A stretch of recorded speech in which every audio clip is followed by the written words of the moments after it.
Sir நீங்கள் சொன்ன விஷயம்தான். என்னன்னா சிவனடியார்கள் வந்து தமிழ்நாட்டிலையும் சரி இந்தியா லெவலும் சரி நிறைய பேர் இருக்காங்க.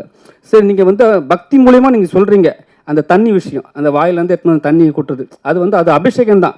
ஆனால் வந்து சிவனடியார்கள் ஏற்றுப்பாங்களா? யார் ஏற்றுப்பாங்க? சிவனடியார்கள், சிவன் பக்தர்கள். ஆமாம் ஆமாம் ஆமாம். கதையா தானே, கதை தான், நடந்தது தான். இல்லை சார், நடந்தது. அது என்னன்னா அவங்க கேட்பாங்க இது மாதிரி நடந்திருக்கான்ட்டு, அது ஹிஸ்ட்ரி இருக்கா? இருக்குல்ல, கோயில்ல இருக்கு. ஆக்சுவலாக தூர்ஜட்டி ஏற்றின தெர் ஆர் 2 poems தெலுங்குல.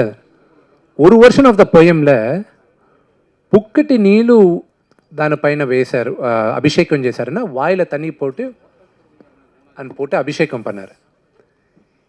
எங்கிலతో அபிஷேகம் చేశారంటే இன்னொரு வெர்ஷன் இருக்குது. ஆனால் எச்சையை துப்பி எங்கே பண்ணாருன்ட்டு இருக்குது. ஸோ இல்லை, அது ஏதி இருக்குது. சிவபுராணனையும் இருக்குது. சிவபுராணாவில் அவருக்கு ஒரு மாംസം நைவேத்தியமாக வச்சுருக்காரு, அது சிவன் ஆக்செப்ட் பண்ணாருன்ட்டு இருக்குது. சி, படம் பார்க்குறதுக்கு முன்னால் ஒரு 1000 கொஸ்டின் இருக்கும். படம் பார்த்துட்டு அப்புறம் எல்லாருக்கும் ஆன்சர் கிடைக்கும்.